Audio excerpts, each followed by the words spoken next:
Dia, né? Hoje é sexta-feira, dia 10 de julho de 2020, e estamos aqui para este grande debate sobre as notícias do dia, da semana, a conjuntura, eu e o jornalista Eumano Silva.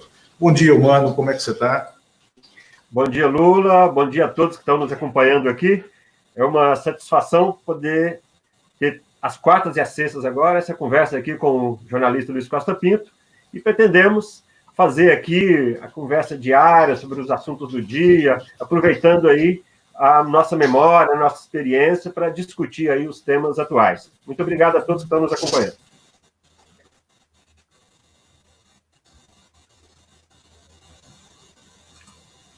Exatamente, né? E por temas atuais, Eumano, vamos começar aqui com uma coisa essencial, né? Que é o que aconteceu essa manhã e que eu acho que vai repercutir profundamente no universo da política e em Brasília nos próximos dias, porque é como se fosse mais uma peça sendo colocada no quebra-cabeça. A prisão de dois empresários do MBL, né, um movimento Brasil Livre, né, que foi um movimento fundamental no processo de enfraquecimento e depois de derrota e afastamento da presidente Dilma Rousseff do cargo entre 2015 e 2016, isso porque o próprio MBL se jactava, né, de ter sido essencial para a queda da Dilma, projetou personagens como Kim Kataguiri, como Alexandre Frota, como o seu dono, o seu coordenador, o que seja, Alan dos Santos. O MBL era financiado por empresários como Flávio Rocha, da Riachuelo, o da Havan lá, aquele careca, né, o Júnior Durski, da Madeiro, né, o que está no Salim Matar, que está no governo, como coordenador de privatizações, e hoje dois empresários ligados, né, ao MBL foram presos por lavagem de dinheiro em São Paulo, lavagem de 400 milhões de reais, numa ação da Polícia Federal com a Polícia Civil. E isso é um desdobramento central, né, dessa apuração sobre as fake news. O MBL é um movimento que contaminou o debate político, um movimento que entrou não só nas universidades, Eumano. O MBL ele se plantou dentro do movimento estudantil, universitário, e você foi uma liderança estudantil universitária em Brasília, no Ceará, nos seus tempos de universidade, né? Eu também tive uma participação nos movimentos estudantis em Pernambuco e no Nordeste, né? Mas também no movimento secundarista, e aquilo me chamava a atenção em 2016, 2017, era o MBL dentro dos movimentos secundaristas, dentro das escolas, né? Foi realmente uma coisa complicada ver até sobrinhos meus e filhos de amigos que se filiavam e começavam a ter um discurso muito diferente daquele discurso libertário, independente que nós tivemos, né? Como você analisa esse fato, Eumano? Pois é, Lula, foi um fato surpreendente do dia, essa prisão desses empresários. Isso aí eu acho interessante, porque o que aconteceu no Brasil a partir de 2013, e principalmente 2013, foi uma grande convulsão política, em que muita coisa se perdeu nesse caminho, muita coisa não se compreendeu o que estava acontecendo, e aos poucos nós vamos conhecendo o que de fato se deu naquele período, desde 2013, passando pela queda da Dilma, eleição do Bolsonaro, e essa radicalização política que nós temos no Brasil. E essa descoberta de que o MBL estava, essa suspeita de que havia uma lavagem de dinheiro usando ao mesmo tempo empresários e ao mesmo tempo integrantes e a própria conta do MBL, isso joga, como você falou, monta um pouco mais do quebra-cabeça. E acho que a grande consequência disso é que, aos poucos, essa peça do quebra-cabeça, ela mostra a realidade do que estava se passando. E aquele discurso moralista de combate à corrupção, de que boa parte dos eleitores do atual governo embarcaram, que aquilo era um engodo. Então, se havia outras razões para se votar no Bolsonaro, que alguém achava, o antipetismo, agora, se foi para combater a corrupção, deve-se saber que por trás daqueles movimentos todos estavam estruturas corruptas, estruturas de sonegação, que agora se nota, já não é a primeira... Se prova, né? Oi? Se prova que existia uma estrutura de sonegação. E ela fica evidente agora mesmo com as autuações da Receita Federal e tudo. Então, essa é mais uma faceta dessa convulsão política que aconteceu no Brasil e que agora aparece aí, jogada aí à luz um pouco mais sobre esse movimento. Acho que é um fato importante nos próximos dias. Não, e que dá o contorno daquela frase clássica, né? Eram inocentes úteis, né? Mas será que eram inocentes? E será que foram úteis? Úteis a quem e a quem? Acho que inocente ninguém é, né? Nós estamos falando de eleitores com mais de 18 anos. O que aconteceu é que o Bolsonaro e o grupo dele, eu acho que trabalhou com imensa competência uma faixa dos brasileiros que acompanhava a política com uma certa distância, com resistência, posso chamar de ideológica até um certo exagero, mas uma resistência aos últimos governos. Isso misturava questões ideológicas com questões sobre o combate à corrupção, isso misturava isso tudo. Acho que isso tudo agora vai sendo desanuviado, viu, Lula? E penso que esse eleitorado todo não foi inocente. Eles fizeram uma opção para votar contra um candidato da esquerda, e para isso eles fecharam os olhos para uma série de coisas. Porque vamos falar a verdade, essas pessoas todas, esses sonegadores todos, são pessoas muito conhecidas da sociedade. São pessoas muito conhecidas, as práticas deles, se você for para falar um que recentemente também teve aí uma atuação, que foi o caso do Luciano Hang, outro que todo mundo lá de Santa Catarina conhece o passado dele, sabe como ele cresceu integralmente, sabe em que condições ele fez. Então, isso tudo eu acho que agora, como você falou, vai sendo colocado mais às claras. Isso, não, verdade. Mano, e nesse contexto também há um artigo que eu estou compartilhando através do Facebook, do Twitter e do Instagram, uma cópia desse artigo, do jornalista, do colunista Merval Pereira, no jornal O Globo de hoje, que fala das relações perigosas, né? Ou seja, da comprovação de que um funcionário, né, do gabinete da Presidência da República, chamado Tércio Arnaud Tomás, ele é assessor especial da presidência, né, e ele agora comprovadamente, né, ele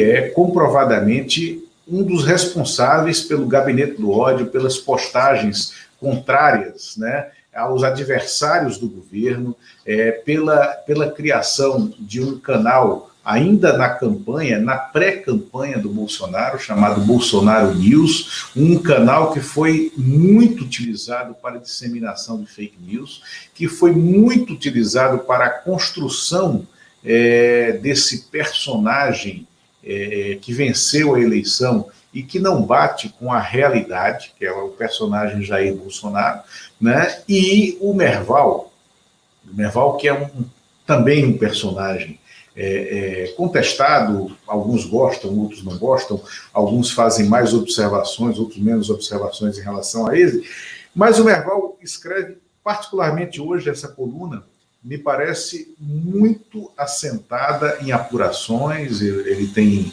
ótimas relações no Supremo Tribunal Federal, no Ministério Público Federal, no Congresso Nacional, no Tribunal Superior Eleitoral, e essa coluna dele é quase que um alerta, dizendo, olha, chegaram a esse Tércio Arnaud Ferraz, chegaram ao gabinete do ódio, ele existia dentro do Palácio, e agora Jair Bolsonaro tem sim que se preocupar com a permanência dele no cargo. E isso está claramente ligado a essas prisões de hoje, né, do MBL, né, está totalmente ligado. E mais um dado, agora de manhã, o Lauro Jardim, colunista do jornal o Globo, acaba de publicar uma nota dizendo que o Alan dos Santos, que é o líder, o coordenador do MBL, na semana passada falou diretamente para deputados do PSL, da base do governo, deputados bolsonaristas, que o MBL iria derrubar o governo, né? Ele falou isso semana passada. Hoje o MBL sofre esse revés de busca e apreensão e prisão de empresários ligados a ele. Há esse alerta em relação a esse assessor especial da presidência, que era um dos coordenadores do gabinete do ódio, aonde pontifica, cujo cérebro, se é que ele tem, né, é o Carlos Bolsonaro. O que é que você acha desse cenário, mano? Olha, Lula, eu acho a coluna do Merval muito acertada. Não sei se você se lembra, ainda no ano passado, numa sessão da CPI das fake news, acho que foi da CPI das fake news, a deputada Joyce Hasselmann, ela disse, ela que apontou, ela que pertencia ao governo, ela era líder do governo na Câmara, ela apontou o gabinete do ódio dentro do Palácio. Ali já se deu uma medida, já se teve uma medida do tamanho da gravidade do problema do gabinete do ódio. Veja bem, essa pessoa, esse personagem, Arnaud, que foi muito bem o perfil que o Merval trata dele, ele morando num apartamento do Bolsonaro, no Rio de Janeiro já há bastante tempo, ele é um cara muito próximo, deve ser das pessoas mais próximas do Bolsonaro. Ele trabalhava do lado do presidente. Como se coloca uma pessoa formalmente com esse perfil de um provedor de fake news, vamos dizer assim, do lado do presidente da República? Isso é uma certeza da impunidade. Porque, Lula, para ser sincero, essa questão de perseguição, de patrulhamento, isso também acontecia em governos passados. Também havia perseguição a jornalistas no governo passado. Também havia blogueiros com um discurso de ódio pela esquerda contra jornalistas. Conheci bastante essa realidade. Também de dentro do Palácio chegou a ter gente postando informação de ódio de dentro do Palácio do governo Dilma Rousseff. Mas, em nenhum momento, isso foi uma decisão de governo, em nenhum momento isso foi uma coisa colocada, institucionalizada ao lado do presidente da República com essa única função. Como é agora. É fundamental você fazer essa ressalva, né? Ou seja, nunca foi uma política de Estado. Nunca foi uma política de Estado. Agora é uma política de Estado. Vivimos uma radicalização antes, e essa radicalização, você tem doido para todo lado na radicalização. Você tem os cachorros loucos de todas as tendências ideológicas. Você tem os aproveitadores das circunstâncias ideológicas também para colocar o seu discurso de ódio também. Então, mas há essa diferença fundamental. O Bolsonaro, o governo dele, foi eleito dessa maneira, foi eleito com esses personagens, misturando MBL, esses empresários sonegadores, que todos os candidatos vão ter empresários sonegadores apoiando, evidentemente, tem muito empresário sonegador no Brasil, mas você vê isso como a principal característica e que isso mudou o poder em Brasília. Nós que acompanhamos isso aqui há muito tempo, houve uma mudança no poder, houve uma retomada do que havia se perdido, nem foi no final da ditadura. O grupo ideológico que volta ao poder é o grupo que caiu com o Silvio Frota em 77. Isso, exatamente. Que é o grupo que tem o general Heleno, que tem o Mourão, não é isso? Esse grupo, para chegar ao poder, eles usaram tudo que tinha de setores que não se sentiam contemplados até pelas boas coisas dos governos anteriores. Mas aí, se você, Lula, o que você acha de desdobramento desses fatos nesse rumo da coluna do Merval? Isso, eu vou te responder brevemente aqui para a gente entrar no outro tema que a gente precisa debater. Eu acho que a coluna do Merval coloca num ponto de gravidade a situação do governo. Ela explica o comportamento de um presidente calado, visivelmente acuado há mais de um mês, né? O Bolsonaro está com medo, né? E eu sempre falo que o Bolsonaro é frouxo, é politicamente frouxo, ele está com medo, ele está acuado, né? E ele sabe que o governo dele balança. A dúvida é, a gente terá um tumulto no Palácio instalado durante 4 anos, ou a gente vai abreviar esse mandato ou não? Mano, e antes da gente entrar no segundo tópico, uma correção aqui. Eu falei que o deputado Alexandre Frota foi eleito com apoio do MBL, me corrigiram aqui, né, disseram, não, o Alexandre Frota nunca foi MBL, né, sempre esteve naquelas franjas, mas nunca foi MBL, e eu agradeço a essa correção, né, que venham outras à medida que a gente for errando, né, nesse processo. Né. Mano, a segunda questão é o seguinte, ontem, o diretor-geral, né, o secretário-geral, né, da ONU, né, ele fez um alerta muito grave, né, o português Antônio Guterres, né, fez um alerta muito grave em relação ao pós-pandemia. Esse alerta é a disseminação da miséria, né, e dentro desse quadro de disseminação da miséria e da fome, né, uma epidemia de fome em diversas nações, em praticamente todos os continentes, por uma mudança no horizonte do mundo do trabalho, né, o Brasil figura como um dos países, um dos 3 países, onde há um risco muito grande de haver uma epidemia de fome e de uma desagregação social.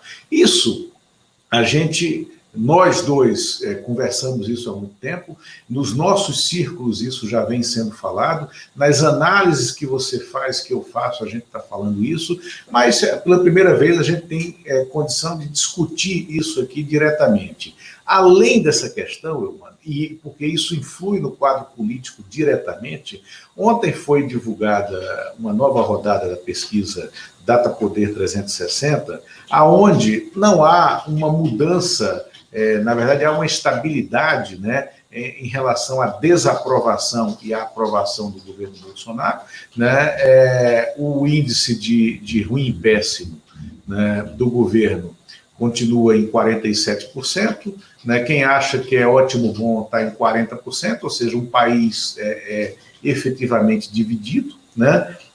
Dividido em relação a isso, mas como o Datapoder já vem flagrando há muito tempo uma mudança na base de apoio do Bolsonaro, né? Quem ganha até 2 salários mínimos tende a dar um apoio mais forte, isso não acontecia antes, e ele perdeu, né, o topo da pirâmide social e da pirâmide de formação, tal, ou seja, ele perdeu os ricos e a classe média, né, e ganhou um pouco na base, mas no corte regional ele não ganhou no Nordeste, ao contrário do que as pessoas acham, porque tem algum tipo de ajuda, né? Não, ele não ganhou no Nordeste, né? Ele está perdendo no Sudeste apoio, mas o Sudeste é o maior eleitorado brasileiro, é onde está a maior concentração de população brasileira, tem uma população miserável muito grande, e aonde o que é que está sustentando a popularidade do Bolsonaro? A ajuda de R$600, que ele propôs, né, via Paulo Guedes, de R$200, que o Congresso foi quem levou essa ajuda a R$600, a contragosto da equipe econômica. E depois ele queria interromper essa ajuda no 3º mês, como estava programado. E foi o Congresso que colocou esses novos 2 meses a mais de ajuda de R$600. Em minha opinião, está contratada uma crise política radical no 2º semestre, em razão da fome, em razão da ausência de trabalho, do desemprego, né? E isso pode levar a uma desagregação social. E nós temos aqui um comentário, né, do jornalista Guilherme Evelin, que está assistindo nesse momento, que diz: a política liberal de Paulo Guedes morreu. Sim, de fato, a política liberal de Paulo Guedes morreu e Paulo Guedes tem que se reinventar, o governo tem que se reinventar. Agora, será que Paulo Guedes tem arsenal para contra-atacar nessa guerra que nós vamos ter no 2º semestre que é a guerra contra a fome? Lula, esse governo tem um problema de origem, é um problema político, né? O governo é um governo que não faz a boa política. Ele é um governo que tenta impor uma agenda que não é uma agenda majoritária na população. Então, isso já torna, por si só, um grande problema. No caso específico da pandemia e do aumento da pobreza na pandemia, que está acontecendo na América Latina toda, isso se mostra mais evidente. Isso, com certeza, vai tensionar nos próximos semestres. E isso, com certeza, vai ser tema das próximas eleições. O que está acontecendo hoje, esse ano, 2020... As próximas eleições que você fala da eleição municipal também. Eu estou falando da presidencial, mas vale para a municipal também, evidentemente. Já que o debate municipal ele é um debate mais próximo, né? Ele é um debate mais no quintal das pessoas, né? Enquanto que esse debate nacional ele é um debate que ultrapassa aí as divisas aí territoriais.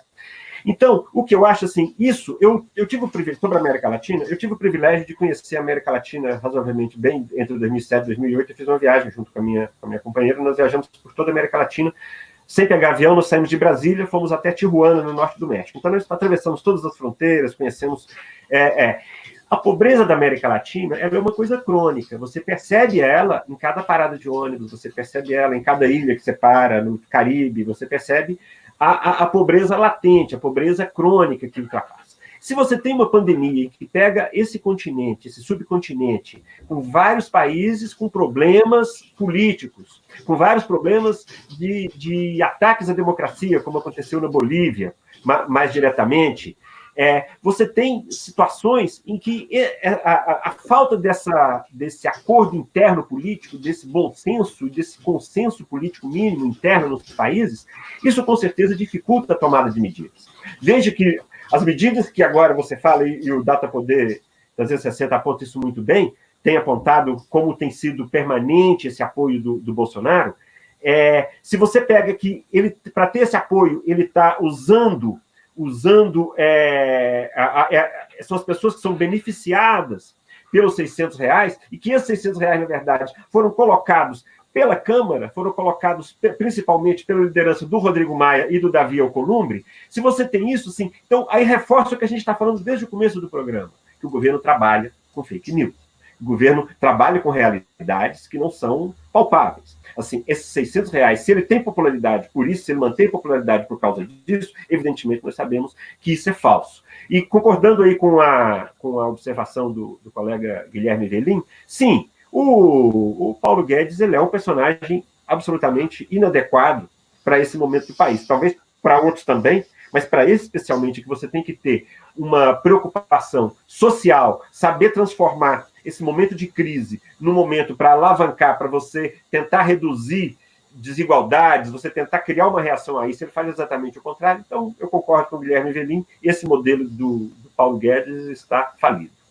Mano, aí nesse cenário, eu tive uma conversa com uma pessoa, um personagem, que foi uma conversa reservada, uma pessoa que participou dos ministérios da defesa nos governos Lula e Dilma. Você conhece o personagem, depois eu te falo privadamente. Ele não está afastado hoje desse governo, desde o governo Temer, né?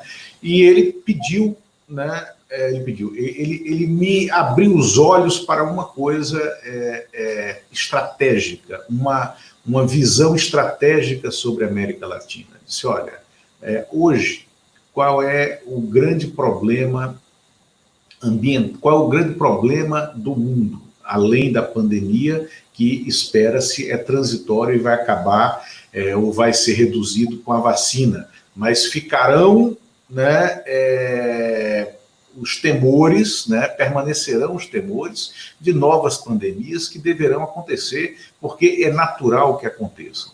Depois disso, o temor ambiental. E o temor ambiental com a escassez de água potável, por um lado, e a redução das terras agricultáveis, né, no mundo. E o que é a América Latina nesse cenário? A América Latina é o maior celeiro de proteína vegetal do mundo e é o maior, onde existem os mais amplos campos para cultivo né, de maneira intensiva de proteína animal, ou seja, de carne, né? Além de nós termos a Amazônia, né, lá em cima, e as geleiras, os glaciares argentinos e peruanos lá embaixo, né, e seu portão da Antártida. Então ele disse, olha, a América Latina pode ser, num cenário de um mundo conflagrado pela fome, de um mundo temeroso de novas pandemias, de um mundo deprimido pelas agressões ambientais, a América Latina e, sobretudo, a América do Sul pode ser o campo de uma grande disputa geopolítica, e assim, é meio alarmista falar isso agora, mas num cenário de dentro de 5 a 10 anos, não é alarmismo, e a gente deveria se preparar para isso, porque a gente está falando da nossa geração e da geração dos nossos filhos. Você acha isso? Você esteve no Ministério, você foi um colaborador do Ministério da Defesa num programa específico da Comissão da Verdade, né, durante um tempo. Você conhece a seriedade do trabalho dessas pessoas que trabalham com estratégia e com informação, de fato, quando governos querem trabalhar em Brasília, quando governos têm projeto e têm planejamento público. Como é que você vê isso? Olha, Lula, assim, eu tive um período em que eu tive uma conexão maior com o Ministério da Defesa, fui como observador independente nas buscas dos desaparecidos na guerrilha do Araguaia. E depois, na Comissão da Verdade, na verdade, a minha ligação foi diretamente com a Comissão da Verdade, que não era ligada ao Ministério da Defesa, né? Sim, Lula, uma coisa até que a gente falou numa conversa anterior, uma coisa que me chamou muita atenção no atual governo, em relação aos governos anteriores, essa questão geopolítica, é que até 10 anos atrás, 8 anos atrás, o Brasil encarava os Estados Unidos, os interesses dos Estados Unidos no Brasil e na Amazônia com muita preocupação. Você já entra, então, nessa questão que o Guilherme Evelyn também está ponderando aqui agora no debate. Sim. Na verdade, eu não vi o comentário do Guilherme Evelyn, desculpa. O Guilherme Evelyn fala que se Joe Biden for eleito nos Estados Unidos, maior probabilidade agora, pressão ambiental sobre o Brasil vai aumentar. Com certeza, exatamente. E aí, só o que aconteceu de grande mudança geopolítica? Essa preocupação com os Estados Unidos passou a ser um alinhamento com a posição extrema dos Estados Unidos com o Donald Trump. Então, você mudou completamente uma preocupação que você tinha com um certo nacionalismo, de preocupação de defesa da Amazônia. Vou te lembrar um episódio. Na morte da missionária Dorothy Stang, isso foi em 2006, houve uma operação gigantesca, mobilizando principalmente o Exército. Foi uma operação de guerra, a expressão não é uma expressão exagerada, porque houve uma mobilização militar na região para prender 3 ou 4 assassinos, pessoas que participaram do assassinato da missionária. Aquilo era uma preocupação do Brasil para que aquele episódio não fosse encarado pelos Estados Unidos como uma afronta aos Estados Unidos. Preocupação de que aquilo não fosse usado contra o Brasil para medidas estrangeiras puxadas pelos Estados Unidos contra o Brasil. Então, hoje o que você vê é o diferente, o Brasil entregando a Amazônia de todas as maneiras possíveis. E aí essa questão ambiental da América Latina, você tem toda a razão. Nessa viagem que eu falei recentemente agora, eu me lembro que no Peru havia pessoas preocupadas que achavam que, como tem o histórico de conflito entre Peru e Chile, o Chile anexou uma parte do Peru na Guerra do Pacífico, os peruanos, a preocupação de pessoas que eu conversava, era que um dia o Peru, o Chile, ia querer tomar o Lago Titicaca, porque lá tem um dos maiores reservatórios de água potável do mundo. E os peruanos dizem que os melhores vinhos chilenos, na verdade, são produzidos no território que era peruano, que foi tomado pelo Chile. E, aliás, tem bons vinhos no norte, tem bons vinhos peruanos também, produzidos no pé da serra, no pé da cordilheira. Então, essa questão ambiental, que ela e veja que estou falando de coisas transnacionais, estamos falando de fronteira. A Amazônia também, ela toda essa faixa de fronteira do Brasil. Sim, país, no norte. Ela é um hub de fronteiras, exatamente. Se nós somos fragilizados pela disputa política interna, no caso do Brasil, um governo que não se preocupa com medidas reais, efetivas de combate às desigualdades. a tendência é que isso piore realmente. Perfeito. Concordo com você, concordo com a observação desse antigo funcionário do Ministério da Defesa, porque trabalhava com informações estratégicas, e eu, mano, chegamos à nossa meia hora. É muito, mas é breve, né? E eu espero que a gente tenha conseguido fazer esse passeio aqui. Agradeço a audiência, quem esteve aqui com a gente. Foi uma audiência melhor do que a da quarta-feira passada, quando começamos. Estaremos aqui sempre às quartas e sextas, às 11 horas da manhã, eu e o Mano Silva, e eventualmente trazendo alguns convidados e tentando aprender a fazer esse novo tipo de jornalismo com análise, porque isso é jornalismo, isso é análise, e isso é, na verdade, um bom debate, e não uma troca de farpas. Mano. Ok, Lula, eu quero agradecer a todos que nos acompanharam e que acompanhem também as próximas, é uma satisfação. Acho que conversar sobre jornalismo, sobre política, entendendo todos os lados, ouvindo, mas ao mesmo tempo também tendo aí a nossa opinião sobre esses fatos, que é a razão da nossa profissão. E, mais uma vez, obrigado a todos e vamos em frente. Obrigado, até logo, até a próxima quarta-feira.